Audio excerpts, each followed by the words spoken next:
Reconectando. Nossa conversa hoje é sobre saúde masculina. Vamos falar com a doutora Ceia Comoa. Vamos ver aqui. Legal, já está online. Deixa eu ver se eu consigo convidar o doutor para entrar ao vivo. Alô? Oi, Beto, Boa você me noite, escuta? tudo Boa bom? noite, tudo bem? Tudo tranquilo? Tudo tranquilo? Que honra ter o senhor aqui com a gente. Muito obrigado por Nada, aceitar nosso convite. o privilégio, irmão, é todo meu, o privilégio de bater um papo com você, Humberto, sobre um tema que a gente gosta, que a gente, é nosso dia a dia, é muito gratificante para mim. Primeiro, Muito bom. pode ter certeza. Obrigado. Então, agradeço em nome de todo o coletivo ter sua presença. Há muito tempo, os irmãos vêm perguntando, vêm pedindo a presença de alguém especializado na área para falar com a gente, para conversar com a gente. E a gente vivia ansiando por isso. Quando eu vi o seu perfil, poxa, foi uma surpresa muito grata. E eu fiquei muito feliz com o aceite do convite, para que finalmente as pessoas possam tirar suas dúvidas, bater um papo também descontraído, né, sobre esse tema tão importante, que é a saúde masculina.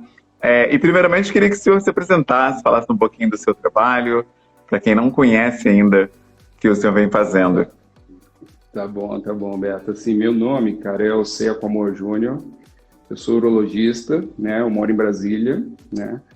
O caminho da minha formação eu comecei fazendo faculdade aqui em Brasília, né? Foram 6 anos de faculdade de medicina. Depois a gente faz, para ser urologista, a gente faz uns 2 anos de especialização em cirurgia geral, que é uma cirurgia que contempla todas as áreas cirúrgicas. Depois a gente faz mais 3 anos de urologia e depois eu fiz um fellow curto em cirurgia minimamente invasiva. Sim. E a gente vem trabalhando dentro desse contexto de urologia, saúde masculina, nos últimos 10, 12 anos. Perfeito, muito bom. E a gente percebe que é uma área que, eu não sei porquê, mas é muito pouco procurada entre os homens. A gente percebe que muitos homens vêm a saber que existe urologista lá depois dos 40, quando começa a ter aquela discussão em torno do câncer de próstata. E por que isso? Assim? O senhor tem alguma ideia de por que é tão pouco difundida entre os homens essa especialidade médica que é tão importante para nós? Perfeito, Humberto. Isso que você está falando é muito sintomático. A gente tem um dado de realidade que, na verdade, é um dado objetivo. Você sabe, Humberto, até os 40 anos de idade, cara, 50% dos homens nunca foram ao médico para nada, né?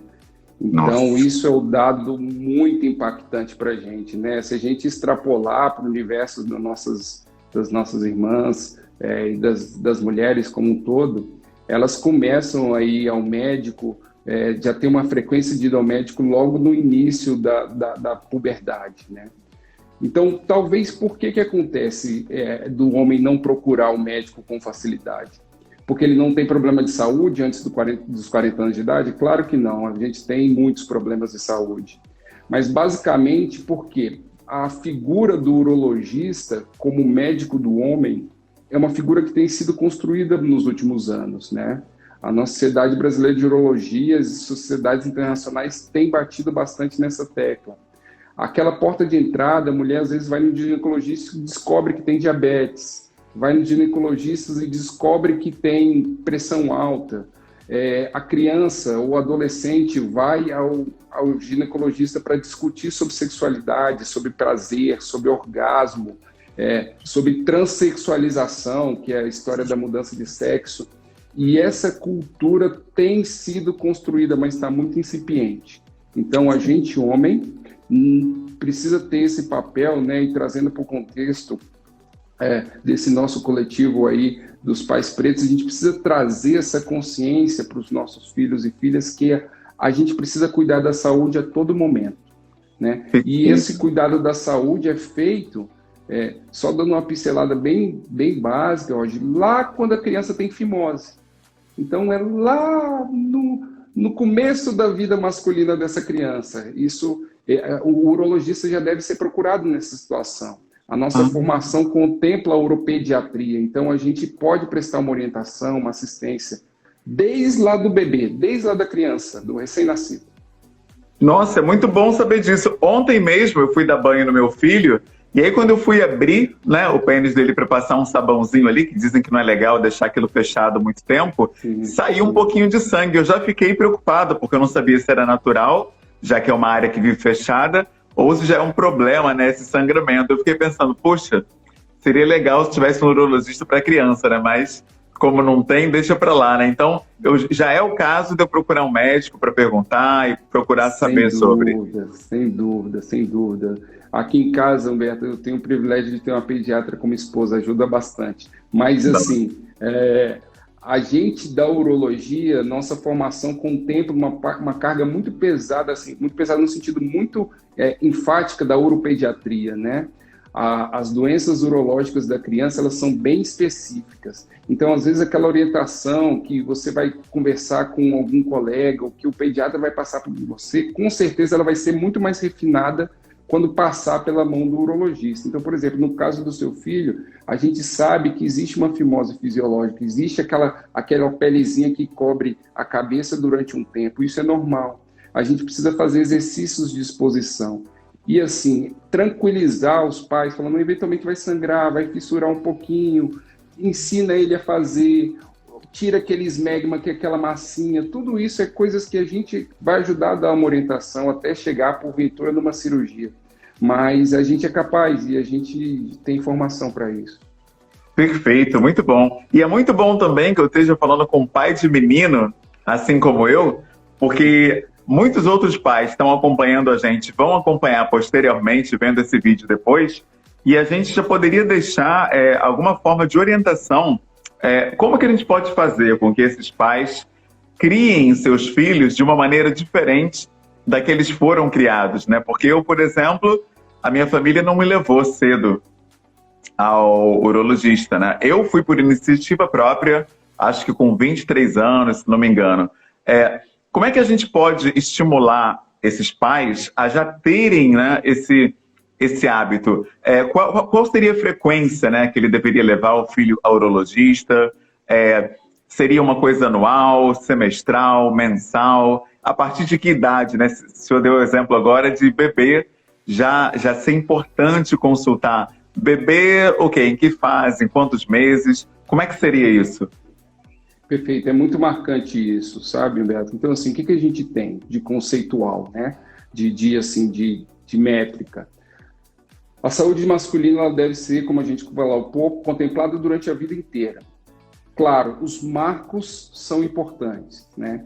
Então, assim, dentro daquele contexto, trazendo da realidade feminina, a criança ou adolescente, quando entra na puberdade, talvez seja um momento fundamental de procurar o urologista. Então, aquela coisa da iniciação dos pelos pubianos, começa a alterar a voz, começa a ficar com aquele crescimento descompassado de membros superiores, membros inferiores, talvez esse seja o primeiro momento e um momento muito importante de levar a criança ao urologista, para ter a primeira consulta, tá? Para ter o primeiro contato com o médico do homem, tá? Não relegando e diminuindo a importância dos outros colegas, mas só que o exame da genitália, por exemplo, é um exame que muitas das vezes não se faz numa consulta de rotina habitual. E a gente da urologia vai ter essa capacidade de dar uma orientação. Esse é um momento muito crítico também para a criança, para o adolescente, é um momento de muita mudança hormonal. Então, cabe para a gente a orientação, inclusive naquelas crianças, sabe, Humberto, que vão caminhar um caminho da transexualização, da aceitação do sexo genético com certo sexo exposto, né, no fenótipo. Então, assim, é importante nesse momento da adolescência o primeiro contato com o médico urologista, com o médico do homem, com a ressalva de que qualquer evento que surgir anteriormente a isso, principalmente relacionado à parte de genitália e parte de desenvolvimento, deve ser colocado o urologista nessa equipe multidisciplinar para abordagem. A frequência, Roberto. O que a gente determina hoje? Hoje, o ideal é que a gente procure o médico urologista pelo menos a cada 2 anos a partir da puberdade, tá? E essa procura, Humberto, faz sentido por conta das doenças mesmo. A gente concentra nosso foco lá nos 45, 50 anos de idade, quando a gente vai ter câncer de próstata, quando é maior a frequência do câncer de próstata, mas eu sempre gosto de comentar, por exemplo, que a frequência do câncer de testículo ela é mais comum entre os 20 e 40 anos de idade. Então, Humberto, a gente pode ter aquele adolescente ou aquele adulto jovem que palpa um carocinho no testículo e acha que é absolutamente nada. Que acha que é normal, que tem uma pancada, namorou, tomou um chute ou qualquer coisa assim. E, na verdade, ele está no momento de maior incidência do câncer de testículo, por incrível que pareça. Então, assim, negligenciar os cuidados que a gente tem, né? A gente vem de uma cultura muito machista, em que a nossa masculinidade está sendo discutida agora, mas a gente precisa rever muito isso. Por quê? Procurar o médico é uma questão de saúde independente do nosso gênero, independente da nossa opção sexual, a gente precisa procurar, né? Muito bom. E é por aí. É por aí. Perfeito. O senhor já falou um pouquinho sobre isso no começo, mas eu acho importante salientar, porque é muito a ideia que o senso comum tem sobre a especialidade do urologista. Então, eu vou fazer essa pergunta novamente, embora já tenha sido pontuada. Qual é a especialidade do urologista? O urologista é só para falar de pênis? É isso mesmo? Perfeito. Isso é uma coisa muito legal da nossa especialidade, Humberto. A urologia, o nome completo da especialidade é urologia e andrologia. Urologia, a gente contempla a assistência de todas as patologias relacionadas ao rim, bexiga e via urinária. O que é isso, Humberto? Todo mundo tem, homens e mulheres, tá? Então, a gente cuida de rim, bexiga, rim, ureter, isso todo mundo tem. Existe um braço, uma área do conhecimento da urologia que chama andrologia. Essa sim, exclusiva do sexo masculino, que trata do aparelho reprodutor e da genitália masculina. Então, às vezes as pessoas estranham muito falar, uma moça foi para um urologista? Foi, ela tem bexiga, ela tem rim, né? Ela tem incontinência urinária, ela tem criança, né? Ela precisa de uma orientação contra o desfraude. O urologista pediátrico é um especialista sensacional para discutir o desfraude com os pais, uma fase tão importante para a gente. Então, assim, o urologista, em resumo, é médico de homem, mulher, criança e idoso. A gente contempla tudo, graças a Deus. Perfeito. Muito bom trazer esse conhecimento que muitas pessoas realmente ignoram isso, especialmente no senso comum, né? E essa ideia de que o homem ele não precisa, né, ir ao médico, o homem que é viril de verdade, ele não tem que ter essa ideia de fragilidade, de qualquer dorzinha procurar um médico. Como é que a gente pode desconstruir essa ideia, né? O senhor é pai de menino, né? Tem alguma coisa assim do cotidiano mesmo que a gente possa fazer para fazer com que os nossos filhos, né, entendam desde cedo que eles também são sensíveis, que eles também têm vulnerabilidades, que eles também precisam cuidar da saúde, tanto quanto as mulheres, e deixar essa ideia que já está enraizada na sociedade, que o cuidado é algo do feminino, e o homem ele se arrisca mesmo, não se preocupa, e isso seria masculinidade? Perfeito, Humberto. Eu acho que é por aí. A gente primeiro tem que desconstruir do básico, né? Aquele conceito, menino não chora, menino não sente dor, isso aí tem que ser conceitos colocados na gaveta, tem que ser desconstruídos. E eu vou te dando um dado bem objetivo também. Você sabe que a infecção urinária, né, que as mulheres incomodam tantas mulheres, ela é mais comum em dois momentos que ela é mais comum na gente homem. Até os 5 anos de idade e depois quando a gente fica mais velho. Então, assim, às vezes, você imagina o tanto de meninos pequenos que estão ali com a dor para urinar, aí o pai fala, não, você não vai urinar, segura, homem faz xixi em pé, homem não... Então, essa desconstrução, essa construção da masculinidade baseada na força, no homem não chora e tudo, a gente tem que construir desde esse momento em que o menino fala, papai, tá doendo o piu-piu. Então, o piu-piu dói. Se o piu-piu estiver doendo muito, você chorar é normal. Você caiu, você bateu a cabeça, você chora, meu filho. Dor é normal. Quando a gente sente dor, a gente precisa chorar. Então, essa construção precisa ser feita, assim, desde da primeira infância, sabe, Humberto? Que a gente fala que é até os 5 anos de idade, né? que a gente vai construir aquele homem que vai se preocupar com a saúde. Não vai construir um homem não é hipocondríaco porque vai ao médico com frequência. O homem não é hipocondríaco porque vai ao médico tirar alguma dúvida. Não é, as mulheres fazem isso o tempo inteiro. Então, ir ao médico, a gente vai desconstruindo esse conceito também de que a gente não sente nada, que a gente tem um corpo fechado, que a gente não pode sentir dor, a gente não pode ter dúvidas sobre nosso corpo, a gente não pode perceber uma pinta e querer ir ao médico, porque pinta não é nada. Isso a gente tem que desconstruir desde a infância.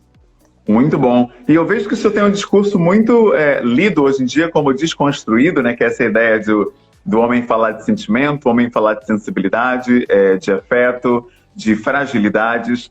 E aí fica a pergunta, como é possível, né? Como é que foi possível para você trazer essa vivência que demonstra ter... você teve um pai presente, um pai sensível, afetuoso, que desconstruiu essa ideia do toque e da afetividade. Como é que você adquiriu essa visão? Alberto, eu adorei essa sua pergunta. Talvez a gente poderia passar a live toda só conversando sobre isso. Alberto, eu sou filho de brasileira, minha mãe é natural de São Luís, no Maranhão, e meu pai é ganês, de Gana mesmo. Nasceu numa cidade que chama Cofurido, é bem próximo de Accra, que é a capital de Gana, né? Então, eu sou filho de brasileiro com africano. Meu pai, Humberto, já é falecido, mas ele não tinha momento nenhum que ele tinha vergonha de falar: filho, eu te amo. Filho, eu te amo. Eu te amo. Ele chorava na nossa frente, diante das dificuldades. Ele abraçava a gente, pegava na nossa mão, que talvez seja uma das coisas que eu mais sinto falta na minha vida, é o toque do meu pai. Ele pegava na gente. Então, ele é aquele pai afetuoso, pegava, abraçava. Não tinha vergonha de chorar na frente da gente, mesmo ele sendo construído num ambiente muito difícil, um ambiente africano que também tem suas particularidades, seus machismos, mas ele tinha muita sensibilidade. Por várias e várias vezes, eu ouvi meu pai me dizer: eu te amo. Faz isso, eu te amo. Brigar, ser duro comigo, mas falar: eu te amo. Isso vinha muito fácil. Quanto minha mãe, um papel fundamental, porque foi uma guerreira que, diante do falecimento do meu pai, construiu e conseguiu estabelecer 3 filhos dentro dessa nossa sociedade racista, machista. Eu tive grande parte da minha vida construída com uma referência feminina, que era minha mãe, que também era muito, né? Que está muito presente na minha vida, muito afetuosa. Não tem medo de brincar, não tem medo de abraçar. Então, tudo isso eu tento passar um pouquinho para o Marte. Abraçar, beijar. Papai dá beijo, homem dá beijo na bochecha do outro. Qual o problema? Bom, o homem abraça, o homem anda de mão dada. Qual que é o problema, Martin? Nenhum. Isso é amor, é afeto, é carinho. Muito bom. É muito bom ouvir isso, porque para muitos pais ainda é um tabu a expressão do afeto, especialmente quando é um filho do gênero masculino, né? A gente tem... Até o nosso presidente, né, já tem numa entrevista que ele disse que nunca disse eu te amo porque são filhos homens, né? Não se fala eu te amo para um homem. Então, a gente vê, né, que isso é uma coisa enraigada e a gente precisa trabalhar isso. E é muito bom ter aqui um homem que tem essa percepção e compartilha isso com a gente, né? Que dá um reforço a esse exemplo tão importante. E como é que é a sua relação com outros pais, né?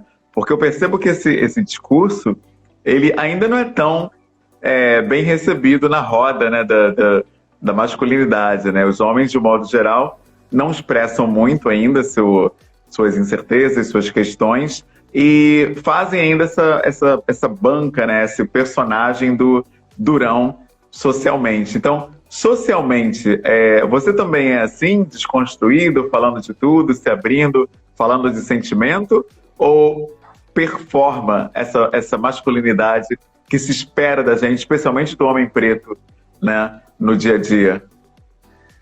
Você sabe, Um dos últimos livros que eu li assim, nos últimos 2 meses é um livro do Ta-Nehisi Coates que chama Entre Eu e o Mundo. Não sei se você já leu esse livro alguma vez. Não. Ele fala, eu posso depois te enviar, eu gosto muito desse livro.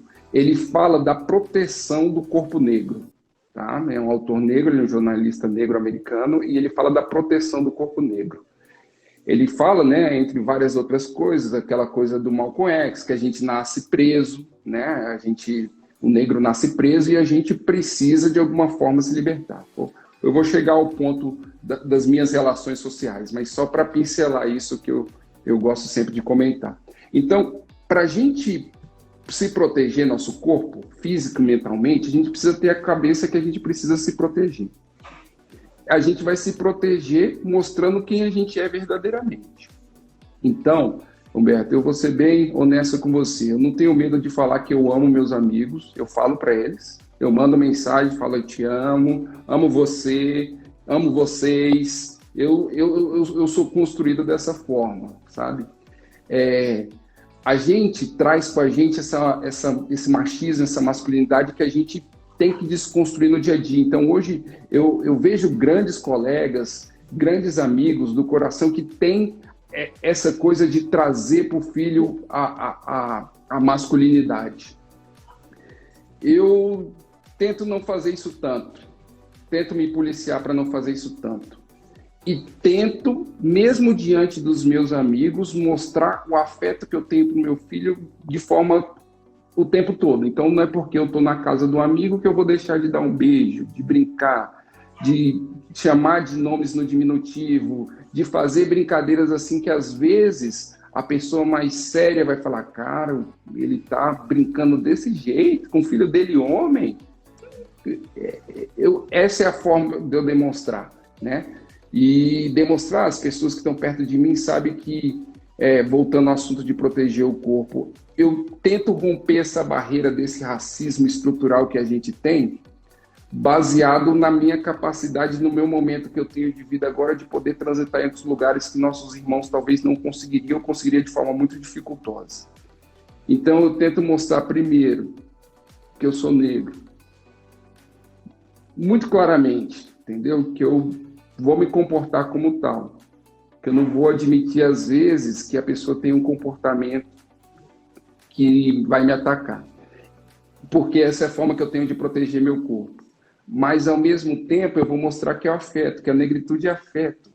A nossa ancestralidade, nossos ancestrais foi construído baseado em tribos, Humberto. A gente era junto, a gente gosta de estar junto, a gente gosta de se tocar, a gente gosta de fazer barulho. Então, isso eu tento, nas pessoas negras e nas pessoas brancas que convivem em mim, perceber que, assim, o afeto, eu gosto de estar junto, eu gosto de ser carinhoso. É por aí, eu tenho exercitado isso cada vez mais. Perfeito. E existe uma resposta para a pergunta, o que é ser homem? Tem algo que demarca o homem e que define, né? Aqui está o homem, aqui está uma mulher. Dá para a gente falar hoje no que é ser homem, o que é masculinidade, o que é ser masculino?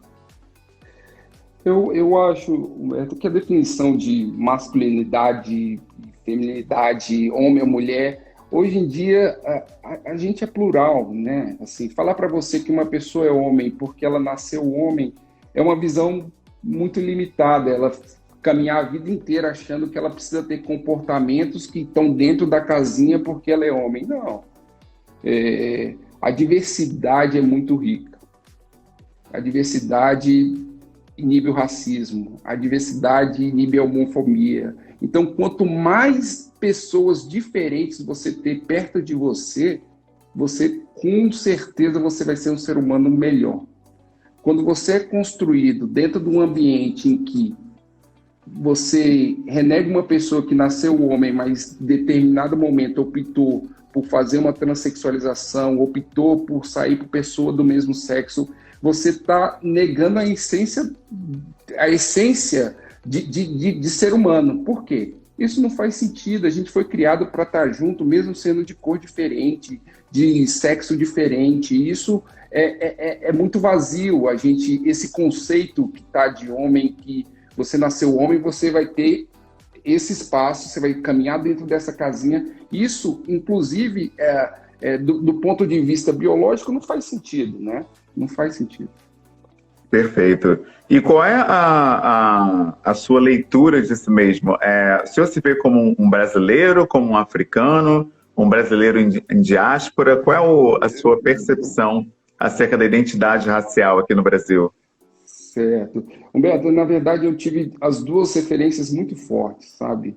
A família da minha mãe é uma família muito forte, muito guerreira. Minha avó, como muitos dos nossos parentes, veio de uma família extremamente pobre, trabalhava em casa de família, tá? Foi empregada e, mesmo assim, ela criou 9 filhos com muita dignidade, todos formados, todos estudaram, baseado no tanto que ela era rígida na educação, tá? E todos esses meus tios, do lado da minha mãe, têm a negritude de forma muito forte, né? Todos.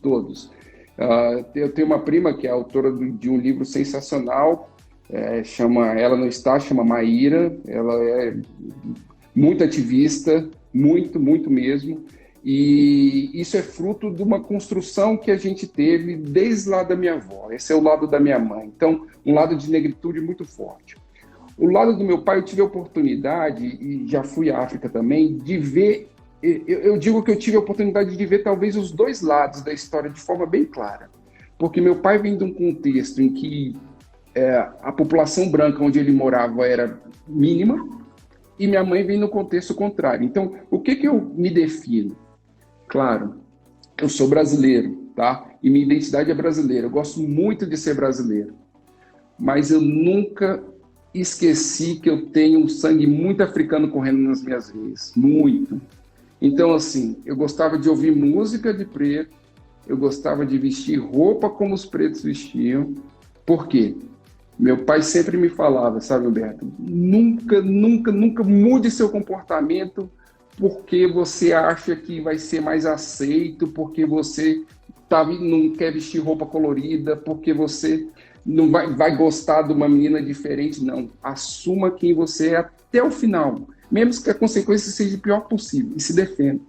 Eu tive uma postura, sabe, Humberto, do meu pai que era muito forte, ele tinha muito orgulho. Então ele falava para todo mundo que era africano, que era negro. Então esse empoderamento, eu acho que eu peguei muito do meu pai. Em contrapartida, minha mãe era a única negra em determinados momentos na faculdade, a gente era os únicos negros em determinados momentos no lugar onde a gente morava, mas mesmo assim minha mãe sempre ensinava para a gente manter a cabeça erguida. Então hoje eu me considero um brasileiro, eu sou brasileiro, mas eu tenho ancestralidade muito forte em mim. Então eu gosto de me vestir como negro, eu gosto de escutar música de preto, eu sou assim. Assim. Minha ancestralidade é o que me faz a conexão. E eu vi um comentário muito bom, não sei, foi você que fez uma vez também, falando que assim, a gente se limitar e a gente entender a nossa negritude e o nosso papel, a gente precisa pescar lá na África. A gente brasileiro, precisa pescar lá na África. Porque se a gente ficar limitado com o que oferecem para a gente a sociedade, a gente vai cair nesse nosso racismo estrutural, em que a gente ou é pagodeiro, ou é jogador de futebol, ou só pode gostar dessas coisas.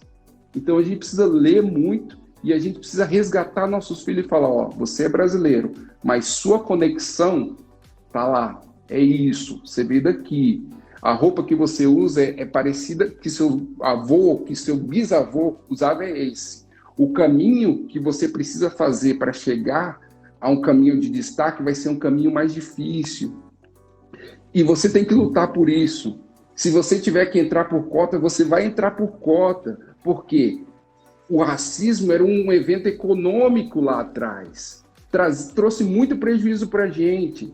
Para a gente chegar ao ponto que as outras pessoas estavam, eu não tive esse privilégio, mas a gente sofre mais. A mulher preta sofre mais ainda do que a gente. A criança negra, a mulher negra, a criança, ela sofre muito mais. Ela vai para a escola, as meninas falam que o cabelo dela é feio. Aconteceu com minha sobrinha de 4 anos de idade. entendeu? Então, assim, tem que falar, não, seu cabelo é lindo, isso é uma coroa. Aquele conceito todo que você está cansado de saber, Humberto, a gente precisa conectar com a África. Se a gente negro brasileiro não conectar com a África, a gente fica sem fundamento para se defender. Perfeito.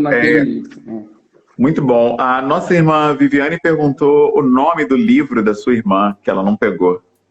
É o livro da minha prima, na verdade. Da sua prima. Ele se chama Ele Não Está. Eu vou ver se eu consigo pedir para minha esposa pegar aqui só para mostrar a capa para você. Vou fazer o mexão bem leve dela. Ele não está, mas eu vou né? pedir. Ele não está. Eu vou pedir para minha esposa trazer aqui. Ela vai trazer aqui rapidinho. Eu mostro a capa para você. Perfeito. Esse livro fala, desculpa, só finalizando. Esse livro fala violência policial, das mães do maré, é bem legal. Perfeito. Eu ia perguntar se você se considera um ativista, um militante. Você sabe, Humberto, isso é uma pergunta importante que você está me fazendo também. Isso foi construído, tá? Eu tive muitos problemas, de racismo ao longo da minha vida inteira, como todos nós. Muitos problemas, né? Mas eu tinha um arcabouço de ser firme, né? Então, assim, às vezes quando eu voltava chorando, eu falava, pô, papai, alguém chegou lá embaixo e não quis brincar comigo, brincou com todo mundo, e falou, meu filho, às vezes a pessoa não brincou com você porque achou que você era morador de rua. Então você tem que chegar lá e falar, ó, não sou morador de rua, eu tenho papai e mamãe, meu papai e mamãe estão lá na minha casa. Então, assim, isso era exercitado comigo o tempo todo. Agora eu vou ser bem honesto com você, Roberto. Depois da minha adolescência, e depois como eu fui passando na faculdade, era eu e outra colega negra. Na minha primeira turma de residência só tinha o de negro. Na minha outra turma de negro, na minha outra residência, de todos os especialistas que estavam, eram mais de 300, eu era o único negro. Na minha especialização nos Estados Unidos, eu era o único negro. Eu percebi, eu preciso me posicionar. Talvez o nosso ativismo negro, a gente existe vários leques, né? Eu entendo, Humberto, do ativismo negro ligado à esquerda, ligado a partidos políticos, ao movimento negro, eu entendo completamente e concordo com muitas daquelas coisas. Mas a gente também tem um outro ativismo que está, por exemplo, em eu ser médico e eu ter uma posição que talvez a gente, no momento ainda, não tem muitos médicos negros. Então eu preciso me posicionar, estar lá nessa posição e as pessoas saberem que eu sou um médico negro. Por quê? Elas olham em volta e não veem médicos negros. Então, isso tem que trazer desconforto para as pessoas e falar assim, por que não tem? Então, eu estar lá, meu papel talvez seja esse, eu estar lá e falar assim, eu estou aqui, um negro com nome de africano, que eventualmente veste roupas africanas, que é diferente, mas por quê? Eu olho em volta, por que não tem outros? Existe algum motivo para não ter outros? Claro que existe, e eu e você sabemos muito bem qual é. Perfeito. E muitas pessoas consideram, especialmente pessoas do meio da militância, que uma das formas de fazer também um discurso é através do casamento e do relacionamento intrarracial, né? Procurar alguém da mesma raça, uma pessoa também negra, para mostrar que apesar, né, de ter uma posição, um destaque social, não houve uma opção por um símbolo, né, do que vale mais na nossa sociedade, que é a mulher branca, loira, olhos claros. Você concorda com essa visão de que o relacionamento afetivo ele também é um posicionamento ideológico, ou o amor tem que ser uma coisa livre, o sentimento tem que ser algo espontâneo, que não olha quem, você simplesmente ama, e se for uma pessoa branca, loira, aconteceu e é isso mesmo? Eu tenho vários exemplos na família das duas situações. Eu vou te falar do meu sentimento, do que eu vivi, né? Eu fui construído dentro de uma sociedade machista, branca, racista, aquela coisa toda que nós todos conhecemos, né? Mas eu vou te falar, eu tive algumas namoradas brancas, tive algumas namoradas negras. As namoradas brancas que eu tive foram maiores, namorei mais com gente branca do que com gente negra. Mas você sabe, Humberto, lá no fundo do meu coração, eu sentia que eu precisava de alguém que me entendesse completamente. Que passasse pelas mesmas dificuldades que talvez eu passasse. não renegando tudo que eu vivi, porque eu só estou aqui baseado no que eu construí, no que minha vida me trouxe, né? Nas construções das experiências que eu tive. Mas, respondendo a sua pergunta de forma objetiva, Humberto, eu acho que a gente se aproximar de uma relação com uma pessoa negra, a gente cresce muito, porque a gente tem os mesmos problemas, as mesmas dificuldades. Minha esposa é negra, Humberto, e minha esposa é uma negra de pele clara, né? Mas aí eu te falo das experiências. Minha esposa, ela é negra, o pai dela é negro, a mãe dela é branca, né? E eu vejo o amor que eles têm, e eu vejo a capacidade que minha sogra, por exemplo, tem de parar e escutar a gente falar. Então, assim, mais do que a gente ter a relação entre a gente precisa ter alguém que pare, escute, entenda os nossos problemas. Isso fica mais fácil quando a gente tem uma relação de uma pessoa negra. Mas, claro, o amor tem que prevalecer. Se o amor, que é essa compreensão, amar é compreender, entender, entende a negritude, vê os problemas e ainda é ativista como a gente, sabe nos defender, de novo voltando ao livro, proteger o nosso corpo, essa pessoa tem um valor. Se essa pessoa consegue fazer a nossa conexão com a África, essa pessoa tem o nosso valor. Porque embaixo da pele, a gente é a mesma coisa, né? Perfeito, muito bom. E é muito dito hoje que a nossa saúde, né, o tema é saúde masculina, é muito comentado que a saúde começa na criação, ou seja, a ambiência que os nossos pais criam pra gente já vai determinar até que ponto a gente é saudável, né? Então, quando se fala de pais e filhos, uma questão que perturba muitas pessoas é até que ponto a gente deve interferir nas escolhas dos filhos, na orientação dos nossos filhos.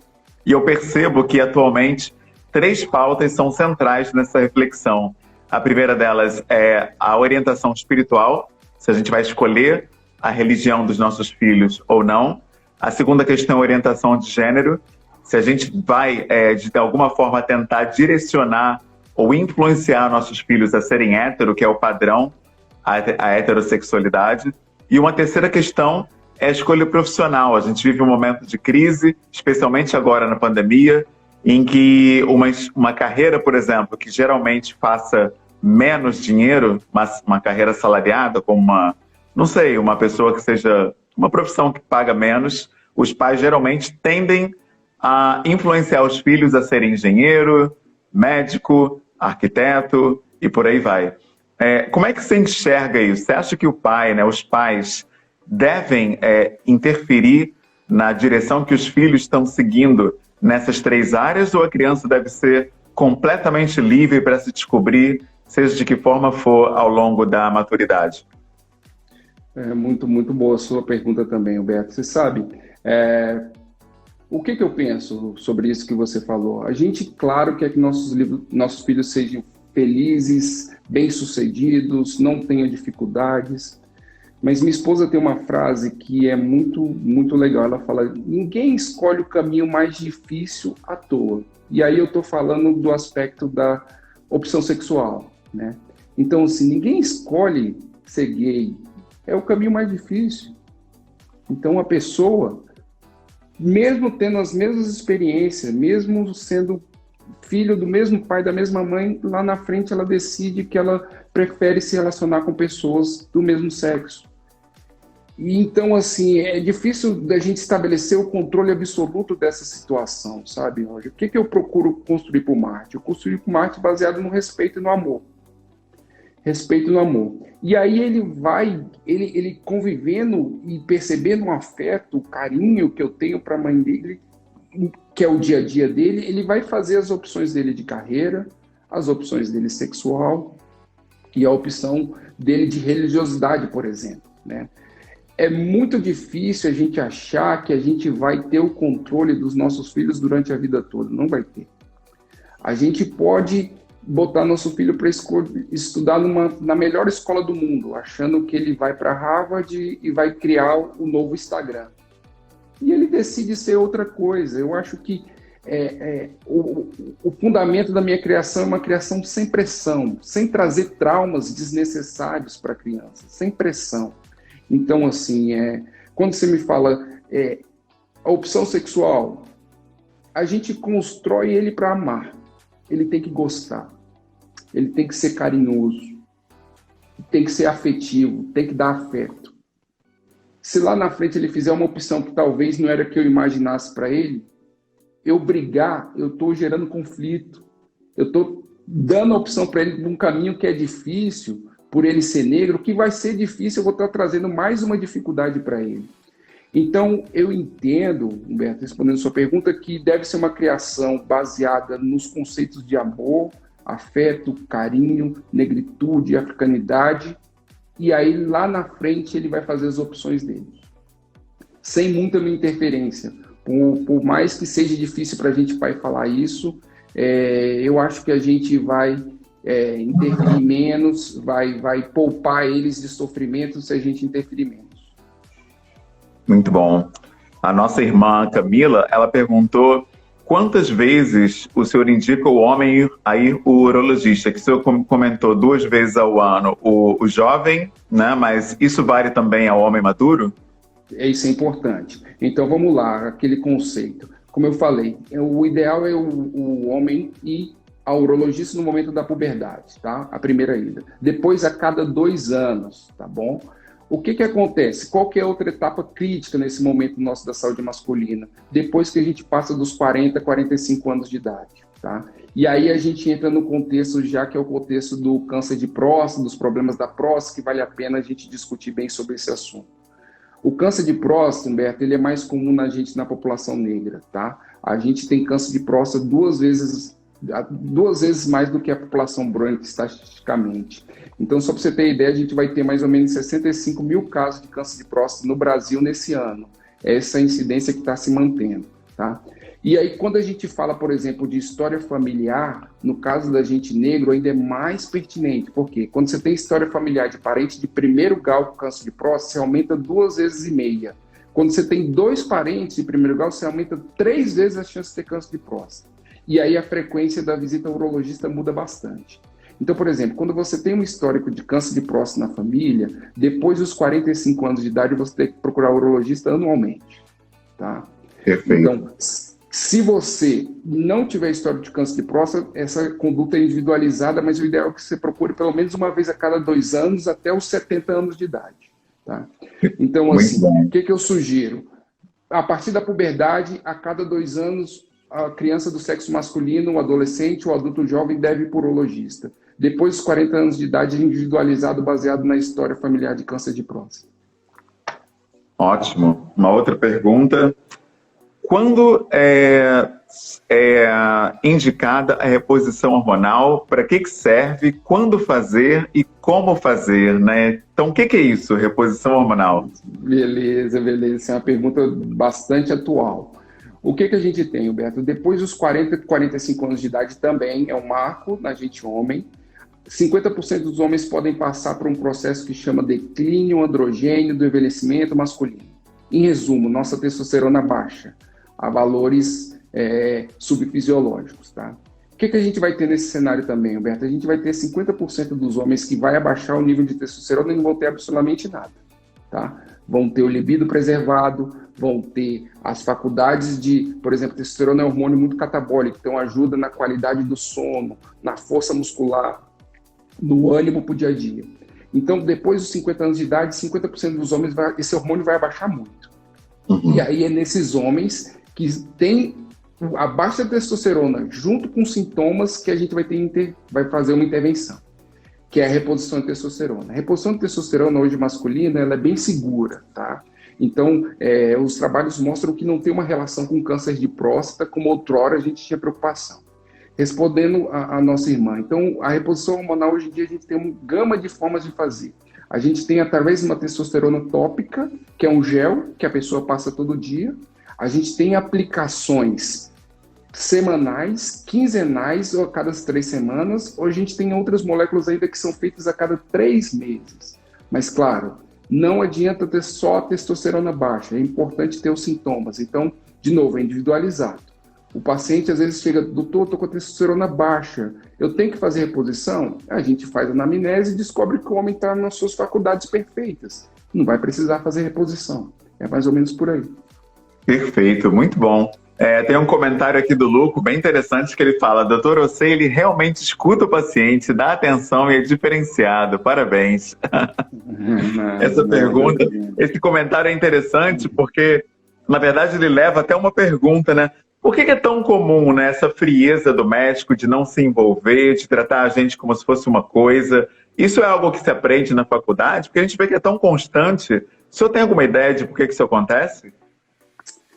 De novo, Humberto, eu acho que isso é fruto da construção da pessoa, né? O caminho até a faculdade de medicina, como outras profissões, é um caminho muito duro, né? A gente estuda muito, a gente tem uma porta de entrada muito difícil, né? Eu não tive oportunidade de cotas, então minha dificuldade foi grande também. A gente entra na faculdade e aí, o que eu acho que é o detalhe da medicina? Você, muito jovem ainda, às vezes adolescente, 18, 19 anos, você se depara com situações que exigem muita maturidade.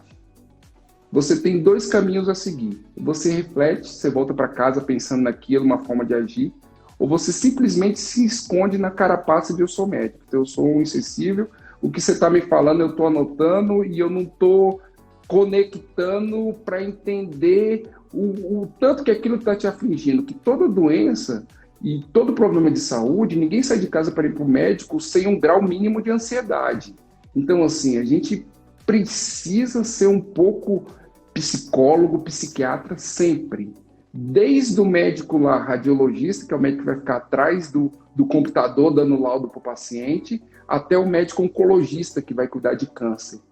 Então, essa construção que a gente tem na faculdade, se a gente não tiver uma base para entender a sensibilidade humana e saber que sempre vai ter um grau de ansiedade envolvido em qualquer problema de saúde, a gente se transveste dessa carapaça de que, eu sou insensível porque lá quando eu tinha 18 anos eu vi abrir a barriga de alguém, então eu preciso ser durão. Então é mais ou menos por aí que eu acho que é o caminho dessa insensibilidade de alguns, não são todos, colegas médicos. Perfeito.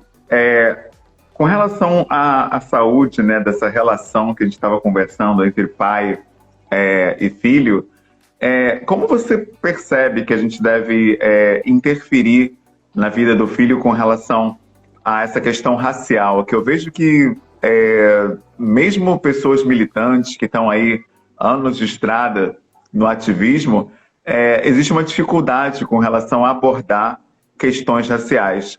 Como você lê isso? A gente deve esperar surgirem os casos de racismo para problematizar e conversar sobre isso com os filhos? Ou, pelo contrário, a gente começa conversando antes de acontecer, para que quando aconteça eles já tenham uma estrutura para lidar com esses episódios? Eu, particularmente, Humberto, o que eu vou tentar fazer com uma arte, que eu acho que é o fundamento, é a gente trazer o problema antes, né? Como eu te falei, ele precisa ter certeza, se despertar de negritude, e isso é uma coisa que eu converso muito com a minha esposa também, tem que ser o mais precoce possível. Por quê? O nosso despertar de negritude, às vezes, por exemplo, no caso das mulheres, vai quando ela chega na adolescência e o cabelo dela não é liso como o cabelo da amiguinha da escola. O despertar de negritude, às vezes, vem quando o menino negro sai para uma balada e ele vê todos os amigos dele ficar com alguém e ele não fica com ninguém. Por quê? Ele é feio? Claro que não. É porque a gente tem um racismo estrutural que coloca o negro numa posição em que é feio ter o cabelo para cima, é feio ter o nariz grande, é feio ter um lábio carnudo. Então, assim, eu particularmente, eu quero construir no meu filho, nos meus filhos, outros, se Deus quiser eu vou ter outros filhos negros, para trazer isso mais para eles. Eu quero trazer para eles a problemática antes. Eu quero mostrar para eles que, muito provavelmente, ele vai precisar se vestir bem, porque senão ele vai andar na rua e ele precisa saber que 80% das abordagens policiais é em cima da gente, é no negro. Então ele precisa saber disso. Por quê? Independente da classe social que ele esteja, independente dos lugares que ele frequenta, ele precisa saber, de novo, proteger o corpo dele. Então, eu prefiro antecipar, eu prefiro mostrar para ele que, se ele sair na rua, ele tem mais chance de ser abordado. Lembrando o livro de Jamila, ele tem mais chance de ser preso, né? Então, assim, por qualquer motivo, ou por um motivo inexistente. Então, ele precisa saber disso. Ele precisa saber que esse é o mundo que a gente vive. Muito bom. E uma questão que surge adjacente a essa é com relação a essa fase escolar dos filhos, em que eles são pequenos. Eu vejo que muitos pais, especialmente os pais que têm uma ascensão social, eles se veem diante de um dilema, porque ou eu coloco meu filho numa escola particular, onde ele vai ser o único negro na sala, consequentemente, em tese, vai sofrer mais racismo, ou eu coloco ele numa escola pública ou de menor projeção social, onde haja uma mesclagem maior racial, onde haja mais alunos não brancos, né, junto com ele, e ele se sinta mais ambientado, mais confortável, né? E aí eu sempre converso, né, com pessoas que têm um poder aquisitivo maior e são negras, para ter esse retorno delas, o que elas refletiram sobre isso. Você já pensou sobre isso? Qual é a opção melhor para a educação do filho? Humberto, eu acho que você estava aqui em casa semana passada, bicho. Você teve alguma escuta aqui em casa, porque não é possível, cara. Assim, eu passei o final de semana inteiro conversando com a Sinara, minha esposa, e disse semana passada. Você tinha alguma escuta aqui, porque não é possível, cara. Porque você leu o que a gente já está discutindo, claro, óbvio, né? A gente tem discutido bastante isso aqui em casa, Humberto. Eu particularmente, eu gostaria muito que o Martin tivesse a convivência com outras pessoas negras na escola. Essa possibilidade que ele tem de saber que esse sentimento que a gente tem, que eu passei algumas vezes, de você ser o único, isso às vezes te traz para baixo. É difícil lidar com isso às vezes, né? Você está naquela posição, você é o único. Gera uma ansiedade, uma cobrança importante. Então, o que eu tenho discutido com a Sinara e a nossa realidade, eu vou ser bem honesto com você, se a gente coloca numa escola, que aqui em Brasília a gente tem a possibilidade de colocar numa escola internacional, em que vai ter outras pessoas de outras etnias para trazer essa diversidade para dentro da cabeça dele, para ele ver outras pessoas negras.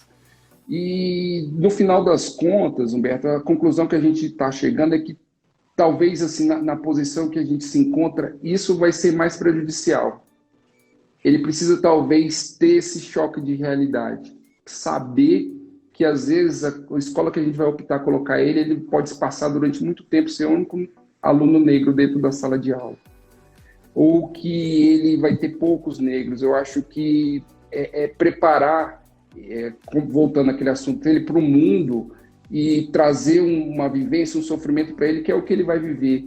Se a gente blindar ele, por exemplo, colocar, como você falou, numa escola pública que teria perto aqui de casa, para ele ter uma convivência com mais negro, em determinado momento da vida dele ele vai ter um sofrimento. Então a gente vai estar retardando um sofrimento que vai chegar, né?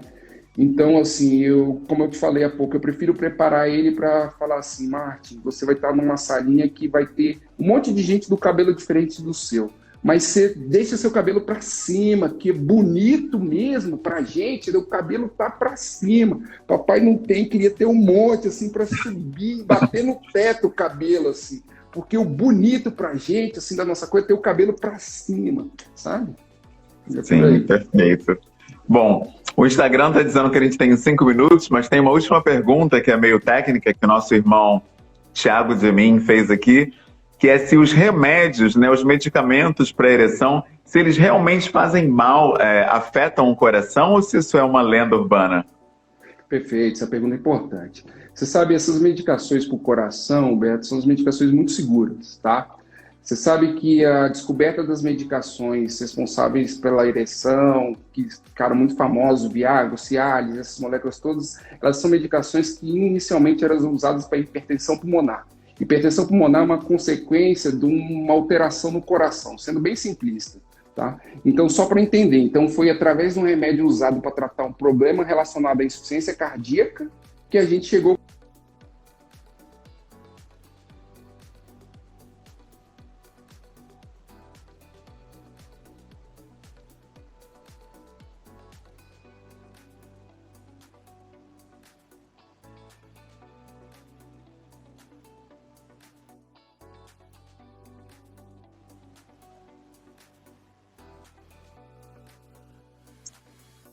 Tô te ouvindo. Então, aquilo que eu te falei, existe um uso recreacional, a gente sabe que existe, né? Então, a pessoa toma um remédio para sair com uma namorada. Então, esse remédio é bem seguro. Só existe uma situação que não pode ser tomado, que é aquele paciente que toma uma medicação chamada isocordil ou monocordil, que é um vasodilatador como esses remédios. O resto, praticamente, são sem contraindicações. Só um último detalhe, Beto, só vou mostrar aqui o livro da minha prima, esse aqui, Maíra Brito. Ah, perfeito. Obrigado, irmão. Muito bom. Agora sim, agora as pessoas já podem conhecer para comprar. Eu te agradeço imensamente pelo teu tempo, pela disponibilidade em ajudar as pessoas que acompanharam a gente. Muito obrigado, doutor. Eu espero que a gente possa voltar a conversar futuramente. Foi uma das melhores conversas que nós tivemos no nosso coletivo até agora. Por isso, eu sou imensamente grato pelo teu tempo e disponibilidade. Humberto, eu quero muito, cara. Eu quero muito conversar com você, cara. Adorei te conhecer. Adorei ver o que você tem, sua página, seu filho lindo, cara, lindo. Beijo nele. E, por favor, vamos conversar mais, por favor. Com certeza, tamo junto. Um abraço, irmão. Um abraço, com Deus, irmão. Tchau. Tchau.